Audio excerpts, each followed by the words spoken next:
guys down for a tour.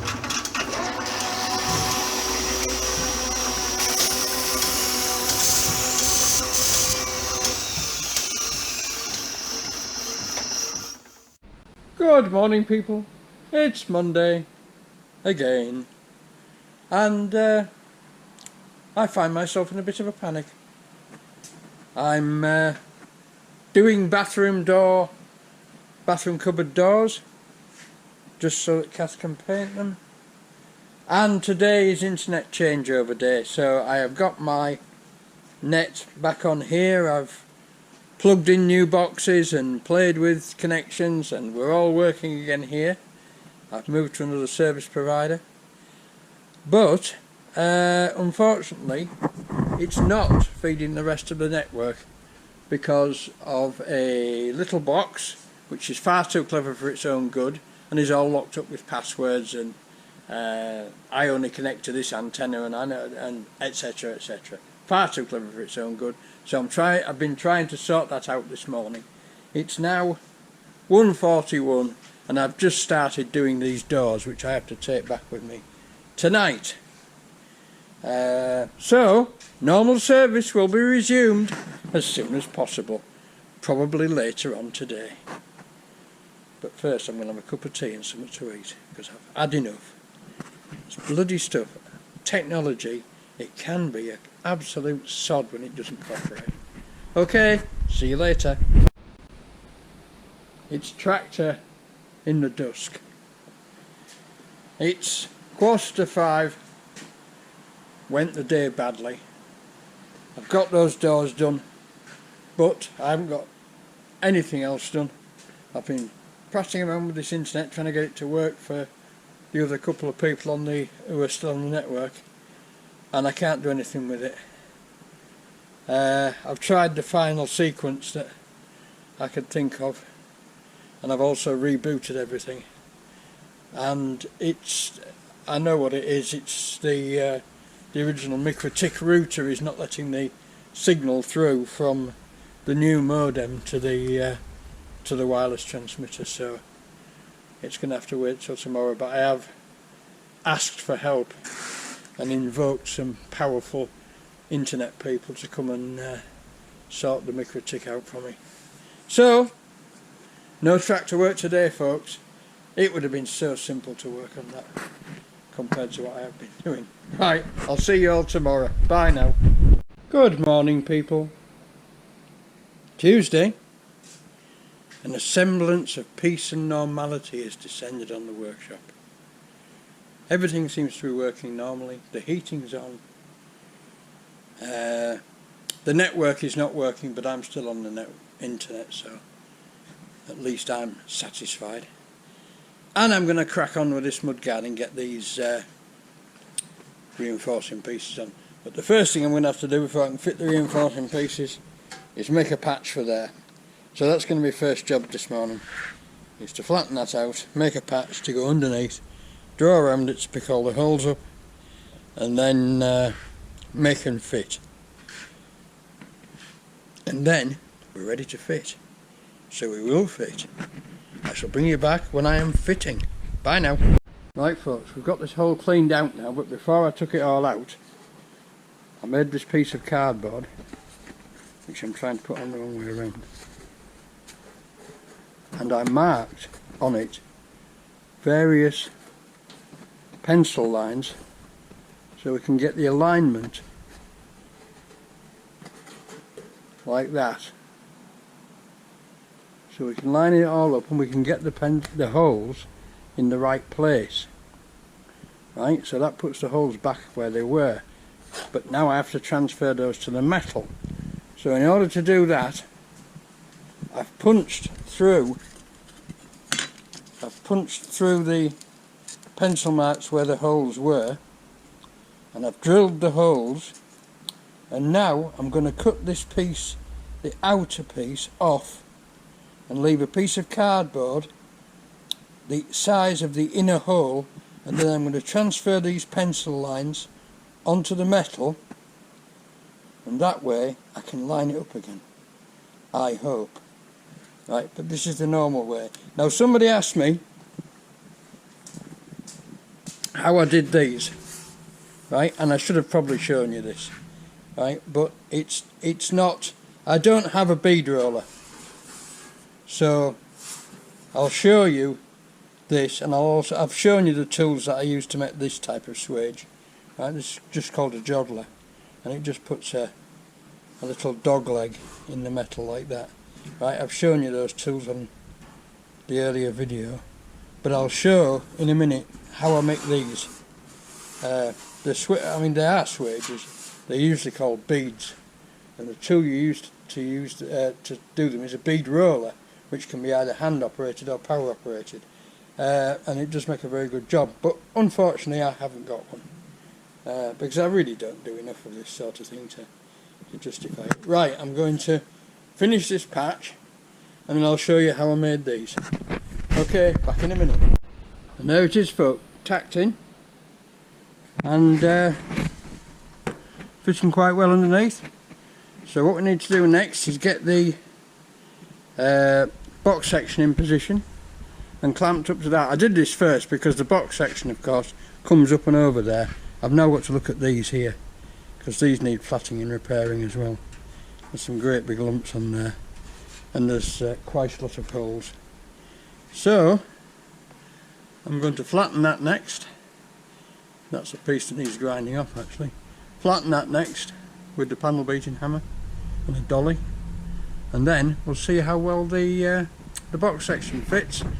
And once we've got that clamped in place, we can measure up a piece for there. So on we go. Bring you back in a bit. Right, doing a swage or a bead, throwing it on the ground on a piece of tin. You start off with a piece of metal marked like this, with your parallel lines where your bead wants to go. And then you open the vice jaws. This is how I do it. You open the vice jaws slightly wider than that bead, and you hold it on there, and use this type of hammer, and you just, a bit too wide there, that's better, and you just tap your way down it, keeping to the middle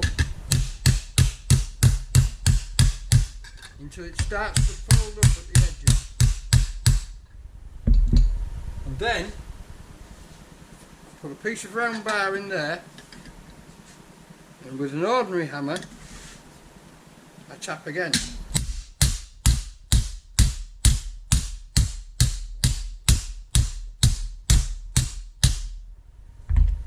And then turn it over. This is just paint peeling off. We turn it over and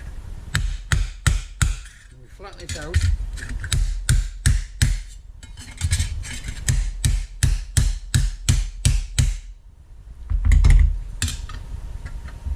And we tap a bit more into it.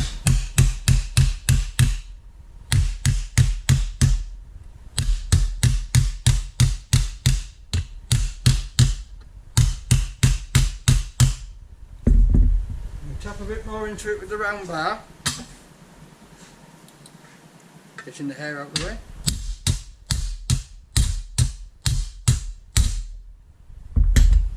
Until we can turn it over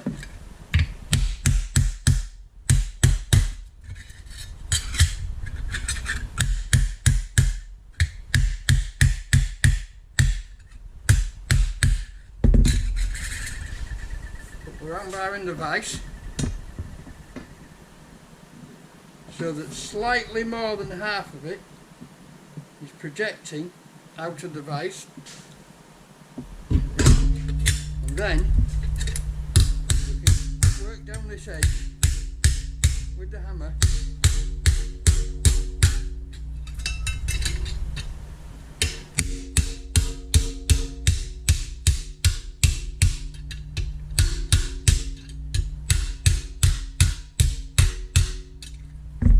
there is your swage. Now that looks a bit rough, and it is, but what you find is, as you work the metal, you can all those little divots, get it smooth, and eventually you end up with a nice swage. Then when you've finished, when I tacked it into the mudguard, right, I used a piece of 3/4 conduit and I put that across the whole lot and hammered it from that side so that all the swage, the two swages, ran evenly into each other. So it looks like it could be difficult to make something like that, but as usual, it actually isn't. And this steel is quite hard. This is old washing machine panels. It is quite hard. So you can warm it up and soften it, but as I say, you don't really need to. It works quite well as it is. So what we just tighten those corners up there now.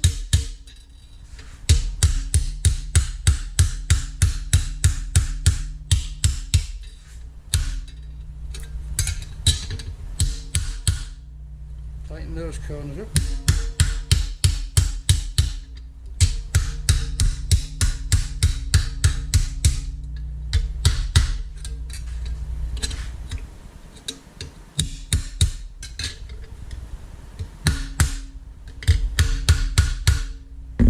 And there we have it. The blind man will be glad to see it. But it's not difficult. It's quite simple, and when you line it up with the other panel, tack it on up here, and then put a piece of tube right across the whole lot, you can straighten it out until it's quite a neat swage. And all these little dimples here will just polish off with a grinder or a flap disc or something like that. And that's how I make the swages, chaps. Or the beads, if you like, in the repair panels. Okay, bring you back in a bit. Right folk, there's my next piece of tin, ready for an appointment with Madame la Guillotine for a chop out. Off we go. And this is how we fold it, folks. I think I've shown you this before. 2 pieces of angle iron. You can increase the length of the angle iron depending on the length of your bit of metal sheet. I've got 3 vices on this bench. All these 3 vices are in a perfect straight line. So if you get some angle iron, this is 4 foot, that's 8 foot. So if you get a piece of 8 foot angle iron, it'll go in between the jaws of all 3 vices, and you can close it up tight and you can fold metal inside it. If you find yourself out here, just put a pair of mole grips on, or a couple of pairs of mole grips on, just to squeeze the ends together. But for most small components, you find you can just lengthen your vice jaws with a piece of angle iron, and away you go. Okay, bring you back later. Yeah folks, all folded up in the fit. What I do here is I just take that piece off. I'll probably take some of the length off as well, because it is a bit rotten. This piece is a bit rotten towards this end, so I'll probably get rid of some of that, and then just have a straight weld there and an overlap here with some spot welds through onto it. But that fits. Now I'm going to make that piece. So the next job to do is to get this original box section clamped in there and fitting. Off I go. And there's the second piece cut and pencil marked, ready for folding. And there's our pack. This really is the way to go, folks. It might seem a lot of messing about, but you can really make pieces fit tight and fit well, and it's really hard if you don't do it this way, believe me. Bye now. Right folks, Tuesday 4:30, and I'm getting quite happy with this. There's still a little bit of fitting up to do on this side. This side's a good fit. I'm not doing any more welding today because it's past the Rubicon. It's 4:30, but what I'm going to do tomorrow is I'm going to do a final fit on this till I'm happy with it. Then I'm going to tack and tack and tack in there, right, and then I'm going to do the same at this side, and then we'll take this off with these attached to it, and we'll weld those to there complete like we did on the other side, and then we'll come off, refit this and put these back on. So I've repaired that, which is where the side light is and where the box section lands, and I'm just on with repairing this. I've decided this piece I'm going to take out from there and cut along there, and then weld a new piece in and wrap it round the wired edge, because this is like really thin all the way under here, but from there on it's okay. So I'll just let a new piece into there and wrap it round. There was a huge dent in this wing, which I'd never noticed before, and I've managed to get it mostly out, and it's split down there, which is probably split anyway. So I'm going to weld that back up and then grind it to shape, and then we've got that back out. That side's fine, but this had a huge flat on it there. It was right back there, so that's that done. And I'm just preparing yet another pattern with a piece of tin to fit on there. So what I'm going to do first is I'm going to punch through the round holes. We have 3 fixing holes, so centre punch through, centre punch through, centre punch through, centre punch through. That's the wire hole, and then drill those 3 in the metal, and then I've got the square. I'll have to cut that square out and mark that on the piece of metal, then cut that out. That cuts out easily with a chisel, and the edge files up, so that's not a problem. So I'm going to crack on with that for the last 20 minutes of the day. Still nice and warm in here. I'm now just wearing a t-shirt. It got really lovely today. It was reluctant to light, but once it got lit, it's belted the heat out, and it's been 70 degrees in here nearly all day. So there you go. Right, I'll bring you back if I get anything more interesting done, if you really can see this sort of thing is interesting. Never mind. Bye now. And that's it, folks. The party's over for today, but as you can see, I've got this piece bolted in. I've got it hammered into the curve. That all the holes fit okay. I've just got to cut this hole now with a chisel, and when it's cut and all this is fitting properly, I shall remove all these rotten edges right the way around, probably right the way around there as well, and weld this piece in. And then what most people do with this, right, is you raise this point here with a hammer and dolly. You raise it until it's at the same level as this metal at either side, right, and then you raise it round in a circle like that until you've got a nice area that's level with that and level with that, and then you have a slot round it to fill with filler, and when you're finished it'll be perfectly smooth. You won't see it. And underneath, what I'm going to do underneath on all of this is I'm going to grind some of these welds flat, neaten these welds up with the angle grinder, right, and then I'm going to do it all with probably with some red lead first, and then I'll give it a couple of coats of stone chip, which will build it up, protect it, and will also make the welds look better. Crafty. Right, so that's it for today, folks. The man's coming on Thursday to sort the network out. Tomorrow's Wednesday, and I'll see you all then. Bye now. Good morning, people. It's Wednesday, and I'm continuing with this patch, which I've put down somewhere. Probably somewhere over here. No, that's it. Here it is. Right. So what we've done now is we've cleaned the underneath off. We're about to give it a coat of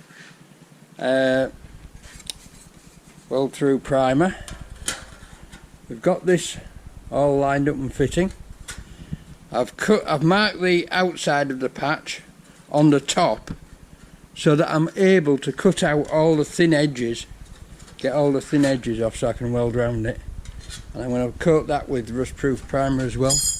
And then I'm going to bolt it up so that that will be ready to weld. And what I'm going to do is I'm going to prepare everything for welding and then weld it, even though I've already welded that piece. I'm going to prepare all these bits for welding next, and then I'm going to weld the whole lot at once. Right, but I think we're just about there. I have to trim these flanges back here, just up so that the flanges weld together rather than overlap, because then it goes flatter to the mudguard. I've just got a bit of the mudguard is dinted outwards there, and I've just been hammering it to get it to go back in, and it's just about gone. It was also bent there as well, so I've corrected that. So there we are. There's the piece, and that's where it fits. And then we can weld that all around. So I'll clap some primer on this, and then it might be cup of tea time.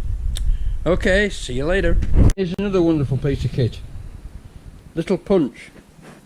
Pull the lever down and it punches little holes. Just pop I always say pop rivet. Just spot weld size in the side of a piece of metal. So, can I do this one-handed? Maybe can. Like that. And there we go, nice spot weld hole. Right, I'm going to put some of those in this, and we're going to start assembling, ready for welding. But I'm going to get some weld-through primer on these before I do them, and then I shall weld them on, and I shall have a cup of tea before I start welding to let them all dry. Okay, bye now, folks. I've got the bottoms, the box sections welded onto the frame, and the internal weld-through primer is on, so we're ready to start. And I'm going to start by tacking that there, and then gradually work my way around it and get it all welded. But first I'm going to have a cup of tea. Right, but that all fits really well now. I'm pleased with that. It's as good as the other side, maybe a bit better. Right, cup of tea time, and then I shall weld the rest of it, including that and this piece up here where these holes are in the edge of the mudguard. And that's it, finished. Right, it's been an afternoon of welding. In fact, I'll set you up on the bench, and I'll show you some. I'll see if I can get you inside a welding helmet and set you up and show you some welding, because it must seem strange that magically they suddenly bang bang bang and they're all on. Well, it's not as simple as that. Right, I'll have a cup of tea and bring you back. Bye now.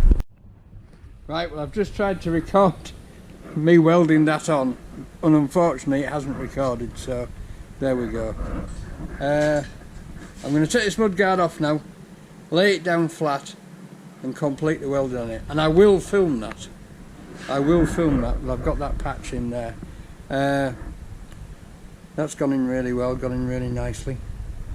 So we're coming to right. We only have that bit to cut out, and we're done. But that's it for welding in position. We've got it thoroughly welded now. So I'm going to get it off, get it onto the welding bench, as I call it, and crack on with it. Right, I'll bring you back in a minute.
Weld a bit.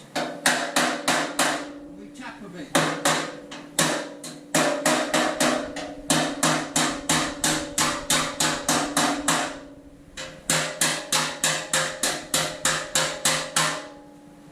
Get all the metal in contact, then we weld a bit more.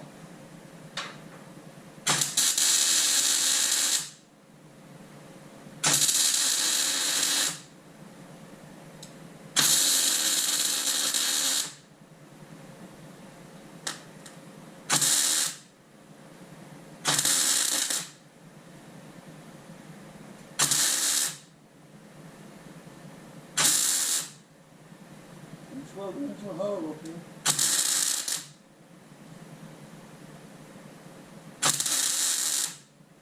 Try not to make a big one. That's it.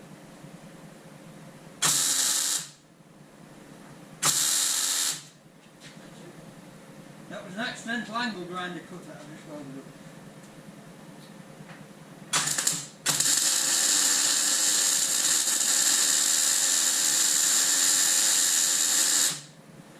Weld through it all there. Right.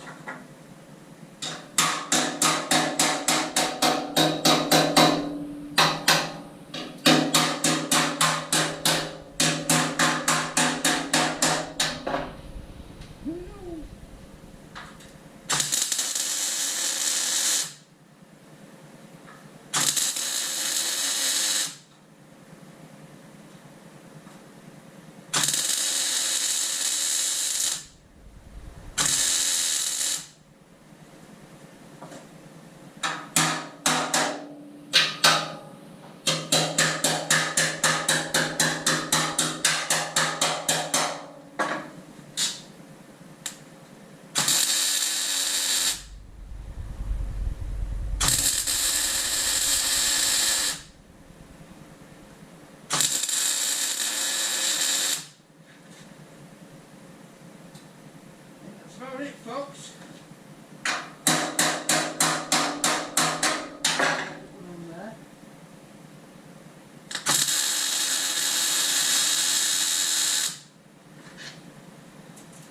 Just establish the arc on the mudguard and then just move it over onto the box section, and that's all it needs. It had a lot less spot welds on this when it was made, as you can probably see. Right, I need to reorient it, move it round now, put some bits of metal, and on we go. I'll bring you back later. And there's that piece cut out, folks. It was in pretty poor condition, as you can see. It's all holes. So I need to make a piece now to fit in there, to fit under that lip and wrap round there. So I shall crack on with that. And that's the last bit on this, and there's just some tidying up to do. And there's a few little blowholes that want just tacking up. And there we go. Right, onward. Right, folks, that wraps it up for Wednesday. We've made good progress. This mudguard's more or less finished. This piece of metal I'm making for here is coming along. I think it'll be okay. One way to find out. Let's try and weld it. I've got it curved to go around the wire. Unfortunately I've spotted a couple more there, but I'll just put some copper behind those, as was suggested by somebody on the comments. The guy that suggested putting copper behind it, yes, you're right, I do know about it. And I have got lumps of copper pipe that I can flatten. I had some in the welding shop in my brazing house, but they've disappeared. So what I will do is I will put some copper behind there, and I shall just weld those holes up. And I'll have to go down and check the rest as well. But this piece was bad. This piece deserved a new bit letting in. So there you go. But I think we've done alright today. That's that mudguard more or less finished. Right, I'll see you tomorrow. It's going to be a long day tomorrow, because I have to be here for 8 o'clock. In fact, I could do with being here at 7:30 really. But I'll see how I go. Right, see you all tomorrow. Bye now. Good afternoon, folks. Thursday. I've been here since 7:30. The man has been and gone to look at the internet. Sorry about zooming you around again. Right, that's that piece welded in. Just have to grind it up now and finish welding it. I'm going to use the copper behind it technique. to just fill that gap in. Then I'm going to tap the edges closed, finish welding it and grind it off. And that's another bit done. Then I have to complete this piece, and I have to complete that piece. And I think that's about it for this mudguard. Working with these mudguards, it's like wrestling with an eel. No matter where you put them, they're in the wrong position, or they're sliding off, or they're falling over sideways. Absolutely awful things to work on. But the problem is, if I bolt it back on the tractor, it's too high up. Or at least I think it is. I might try it actually. Just try bolting it back onto the tractor, because it's a pain. Maybe if I put it back on the tractor and then stood on something. Right. Well, the first thing that happened this morning was when the guy came to fix my internet. He broke the catches on the enclosure outside, so I had to mend the catches on the enclosure this morning. But as luck would have it, I found something just ideal and fixed them. So that job's done. I'm on the internet here, but the network's still not back on, so he's gone away to think about it and taking it with him to reprogram. Right folks, I'm going to try bolting this mudguard on, see if I can get on top of it to work, and I'll crack on. Bye now. Here we are folks, up the steps on top of the mudguard, which is now bolted to the tractor, and it is a lot better than it flying all over the place. Right, I've got a piece of copper here. The copper I've used is soft copper, which is generally used underground. It's 15mm soft copper. I use that because it's thicker. And there we are. I've welded all those little holes up where they were. And I'm now just going to take it off. Oh, it's welded. And there we are. You can see where the welds were, but it's not burnt through. So that's a 100% score for that method. I'm now going to use it under there and also under there. Finish that off. I've finished that off, and it's we're about ready for some grinding up, I think, on this mudguard. I'm going to put the copper behind there and fill that up, and do it with the other holes where the angle irons have been bolted on. So, what time's it got to be? 2:02. So we're getting on well today, which is a good thing because I'm not going to be here tomorrow. I have to pick daughter up from uni. I have something else to do in the middle of the day. I can't remember what it is. And I've also got to go for my COVID booster. So I'm probably going to be badly all weekend. But no matter. At least I'll be safe in the knowledge that I might not get it, or I might. Who knows? Right. I'm going to crack on again. And when it's looking somewhat like, I'll bring you back. I think once a bit more welding around there yet, and probably some more around there as well. Okay, and that once its holes filling in, you can see that from there. But that's gone in quite well, that's folded up nicely. That'll disappear. By the time I've filled that with weld, it'll disappear, will that? And then filled it with filler, of course. Bye now. Right folks, Thursday, 4 o'clock. The Rubicon is reached, the mudguard's back on. I've done some work with the body file and some beating, and this top surface is actually coming out a lot better than I thought it would. This is definitely the worst of the two mudguards. This was definitely in worse condition, and it had been backed into something at the back there which had cracked all the edge of the thing, and I had to beat that out. That was really well back. But once you get the body file on it and you start working out where the high spots and the low spots are, and you can see where you're going to... Can you see that? Yes, you can. You see these high spots that have been picked up by these low spots, should I say, and these high spots here that have been picked up by the body file. That's beginning to take shape. Now I can't do a great deal of beating to this because it's behind the box section. But what I'm going to do is get an overall flat and then just put a skim of filler on it. Right, that's a biggish hole there, but that will fill. But this was the worst of the two mudguards by quite a long way. But it's come out okay, and it's just as strong and just as rigid as the other one. So that's all we're bothered about, really. Strength. That's the main thing, strength. Beauty comes secondary on tractors. This is a working tool. So, the Rubicon has been reached. There's a mess on the floor. Excuse me. So what I'm going to do now is pack in and tidy up. So that's it for this week, folks. It's going to be a short week again. Thanks for watching. Thanks for subscribing. Please give me a like if you like it. Get in there and click that thumbs up button. And I'll see you all again next week for more fun and games. Bye now.